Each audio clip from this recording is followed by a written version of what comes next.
Okay, my full name is Alfonso Edward Santana. My mum's maiden name being Victory, which doesn't get included. Born 1954, Borough of Kensington, Hammersmith Hospital, fourth in line. There were 5 kids. There were 8 children as far as I know. 3 died pretty young. My father, Spanish, came here from the Spanish Civil War, joined the British Army, Pioneer Corps, Spanish Legion. My mum from Gibraltar, met him here. She was evacuated in 1940 along with the other 30,000 Gibraltarians, and initially was housed here in luxury blocks in Duchess of Bedford House, Holland Park, moved to Lancaster Gate where she met my father. My mum creating things with dust and cardboard, you know, out of nowhere really, bringing us forward. But in the house, violent, nasty household really. Love from my mum, but just the tyranny of my old man. And in that kind of way, I had an older brother who I think kind of, perhaps because he was the oldest and had to deal with things first with nobody to support him, grew up a bit differently from me. I like to describe him as Sonny in The Godfather, kind of, you know, we'll get the guns, we'll shoot them all.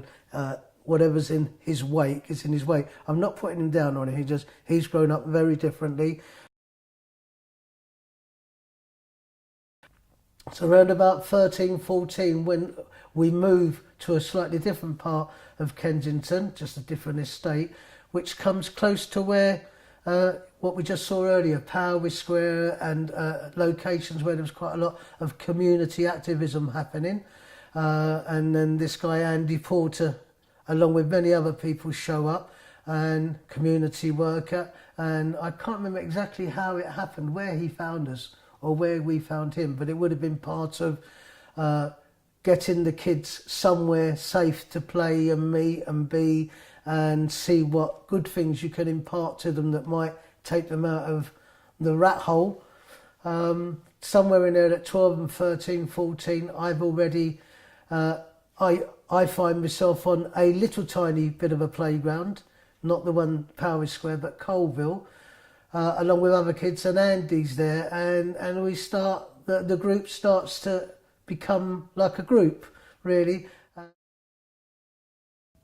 I work on Power Square as a youth, kind of giving me £5 a week or something for being there and helping out and doing all that kind of stuff. I mean, you can't really live on £5, but I'm lost, I'm floating, I don't have, nobody's given me anywhere to go. As in Spanish, no pasamano, no handrail. I'm going, I'm drifting all over the place. I finish up in somewhere in there, don't quite how, we grow up a little bit. Some boys get the girlfriends and the group starts kind of fragmenting and stuff. I go off and start getting work because I've been told I'm good with the figures and the pen and the paper. I'd get a job working for Wolves, the ice cream people down at Hammersmith doing accounts and stuff. But I'm sitting 3-4 weeks or something. I'm in an office pressing buttons, adding figures, taking figures away, square balancing. I go, please, in an office where people don't actually interact very much unless you've been there ages. So this is not for me. I want to be outdoors. But I finish up going from that to getting a job up in Hanger Lane, Tudor Estate, working in a works office where they're printing, and it's my job printing labels, letterheads and all that. And my responsibility is to work out design-wise, colours, the runs on the printing machine, big heavy-duty printer, big sheets of paper, smaller printer, smaller sheets of paper, variation of labels, the best format, the best way of producing all this stuff, least people's hours on the machines, least runs, or etc. I finished up going to work for British Relay, cable television. In those days, cable, not like now. And in those days, we used to put up all these big black cables on across people's houses. The round boxes called echo boxes. The square boxes called double deckers and stuff, and you used to take out little PCBs, little tiny boards, so when people never were disconnected because they'd moved or ceased wanting the service or something, it was really easy. Ladders go up and you climb up and you just pull them out and the box stays empty, nobody gets telly in there. And likewise, if somebody wants reconnecting, stick them in. So that was really good. Couple of years of that, working around White City, Shepherd's Bush, Kilburn. That was my area of working. Going off with the guys at lunch breaks to cafes here, there, working with Asher Malik, Brian Lilly, even some of these names. A really neat, funny bunch of guys, all very different, but there you go. I started hanging around with Andy and doing the video, getting him right very, very early on, which was really neat. Electronics, no problem. Nowhere. I guess if I was younger now, I'd take to this like lightning. I understand all that. The inputs, the outputs, this converts that, the transformers to this. Yeah, leads in, audio out. It's really, that's all it's about, really, and not getting flustered and finding it all mystifying when you just take your time like you take that panel down. Oh, look, there's the jack plug receiver there. It's all very clever if you know how to pull these things around. So I got in there, and straight away, I really liked it. It was, I can't really think about it going, whoa, not quite right, but I'm making films, or I'm going to be making films, or I'm doing editing, I'm doing camera work. And a lot of it is not really hard at all. Those machines were a lot less sophisticated in those days, as witnessed by the stuff that we did. In my time, the video was open spools, reel to reel. And you had to kind of go by the counter. And so there's always an element of shift, the tracking going up and down, and a stopwatch. So you had to kind of guess as well as you could where things went. Really hard, because as you start the machine, it go, and then it's got its speed, but there's that which can change everything, really, that starting up and slowing down. I can't remember what the first things were that we did, although I know one of the big things that we edited were the Power Square tape, which was done before the actual stuff was shot before I was there. So about a square that I knew a lot about, and all those people, I came to know them because we were playing around and living around there. My skills came to bear. I'm not scared of the maths. I can work out 1 minute 50. You've got a 10-second segment of something, and you want to slip it in there, and you want to come out of that because you've got the next piece in there. So I could put that there, and I could put the first bit in A and put the next bit in C, and I could plug it with the B and do it quite successfully. No problem. If I messed up, I had enough kind of confidence and stuff to kind of redo it, no problem, and work and take chances like that. I was very comfortable with the machinery. I was also very comfortable with being on the camera. I soon, because I did stuff, and it wasn't very long before you learned, in our days, don't aim the camera at bright sources of light, because it burns the tube pretty much like a light bulb will on the retina. Don't move at any great speed, because when you see it on the telly, on that limited field that you have on the screen, a movement that you do in your own space out here, it's just like a speeding car on the screen. You don't see anything. No, not too much movement. Be steady. So I found my own way of I used my body as the tripod. I used to lift the viewfinder up. Camera was a pretty solid piece of work, a big box. I used to lift the viewfinder up and press it against my forehead so that I could look into the viewfinder at the same time as still be around and see what else needed or could be caught. This listening to people in the flesh and interacting with them, people who are talking about, I guess, socialism, sharing, communityism, communism, anarchy, Marxism and all of that. To start with, as you could guess, 90% going over the head. But I'm interested. It's touching me in my core somewhere.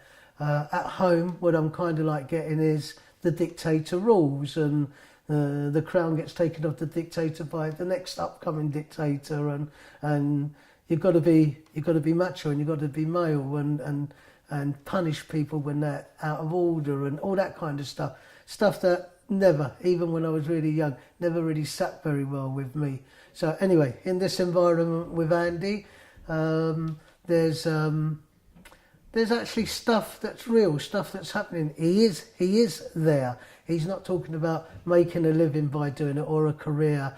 People are opening their doors. People are talking about helping other people get housed, get homes, have their kids brought up, arrange for clubs, creches, the whole gamut and spectrum of stuff, all the social needs. That whole thing of the video in those days, we were part of a bigger organisation. We were affiliated to this Community Action Centre, which was like an umbrella organisation, and we were working in a short life house given to that organisation. We had a room, a little room at the top of the house to start with, and then we moved downstairs and we turned it into a slightly more sophisticated studio space. But we were definitely linked and tied to a printing press that was there, a photographic workshop, dark room upstairs. There would have been things like Claimants Union in there, the CAC having its own organisational meetings and stuff, administration.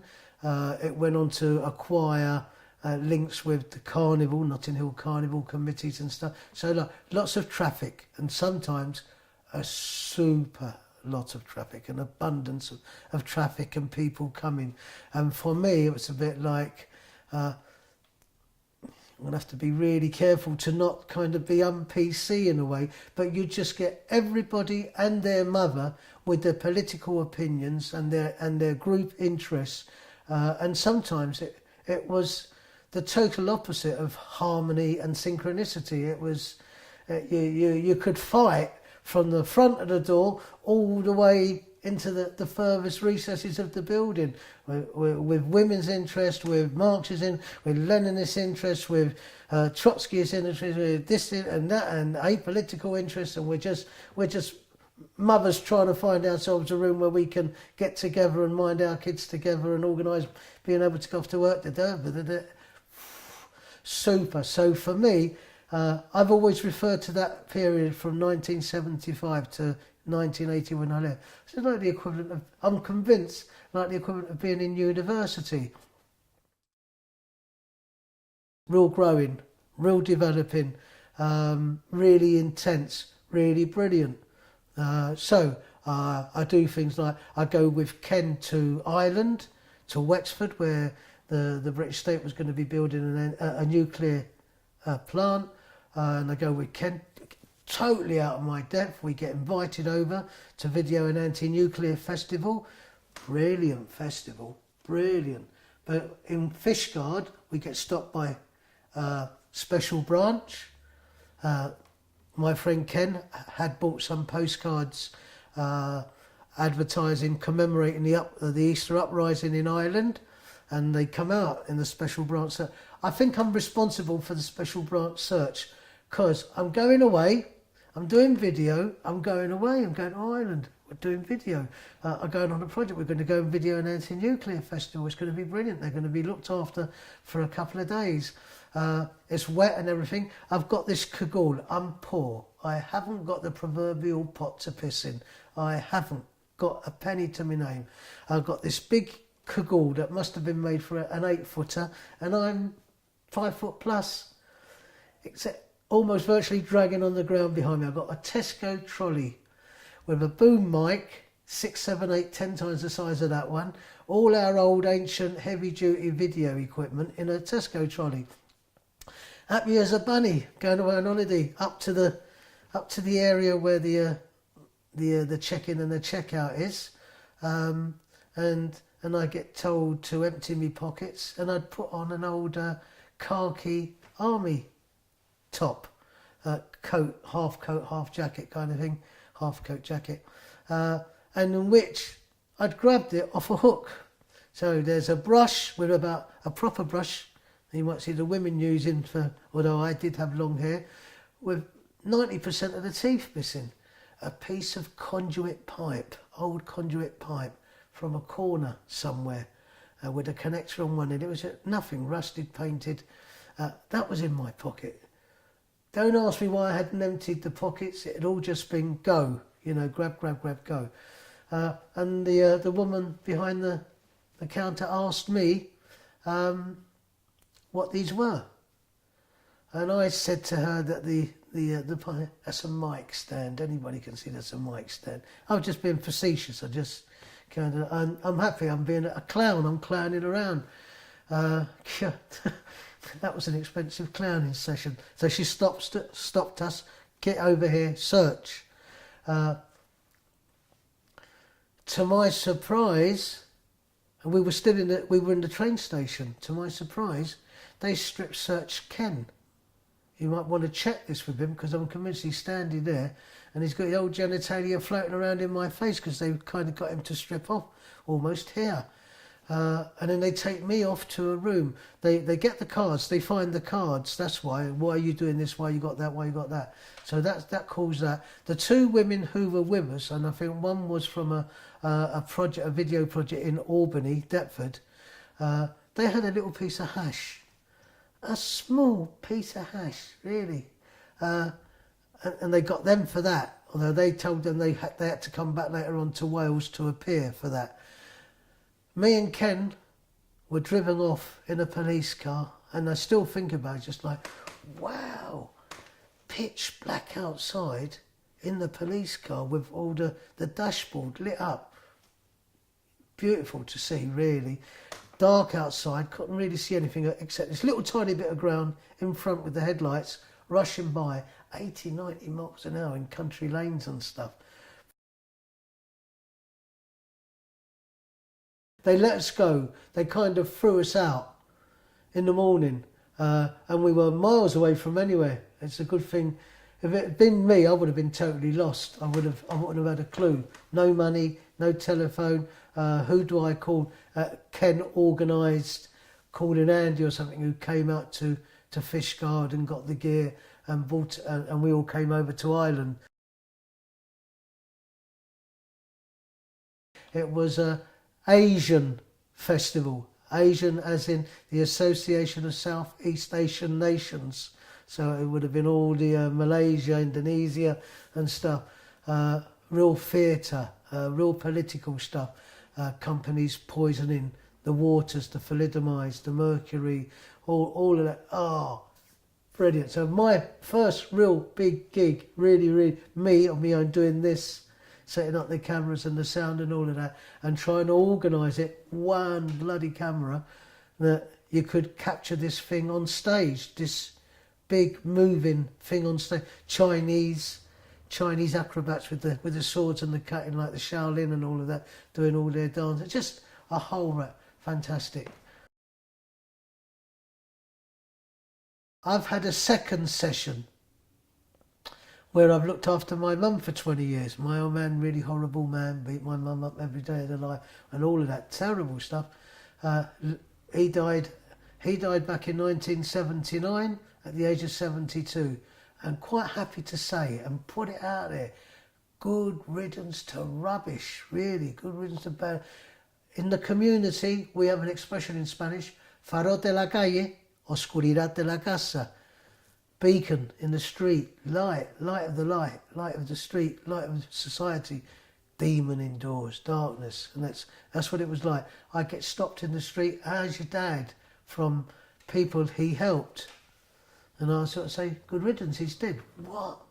Don't be so disrespectful, blah, blah, blah. I kind of have to tell them, indoors, walk through the door, 2 seconds. My mum's on the floor, big eye, big lip, kick, punch, this, get up, make me a cup of tea or whatever, all that, for almost no reason at all. we got the clouts, but she was the buffer, 99, little woman, no money, no nothing, in rags. So when my old man died, I kind of moved home, and I had 20 years of looking after my mum. And the nice thing for me was my contribution, my role in the video was one of a number of people. My stuff was kind of like subsumed in there. It wasn't necessarily key to holding. The slots and the pigeonholes were already there, and it wasn't my mind that created the structure for me to fill various components, parts, spaces. So I guess the brains, if you want, the brains, Andy and Ken and others. It wasn't me, I was just toiling away. But with my mum, I was responsible. I had to organise all the care, interact with the consultants, work out her care plans, go this, work out carers, work out wages, how I organise paying people, how I go out and get the money. And because I'm out getting the money, I have to have somebody looking after her while I'm out getting the money to pay them, our survival, all of that. And I have to learn to speak Spanish properly, because my mum spoke Spanish, we didn't.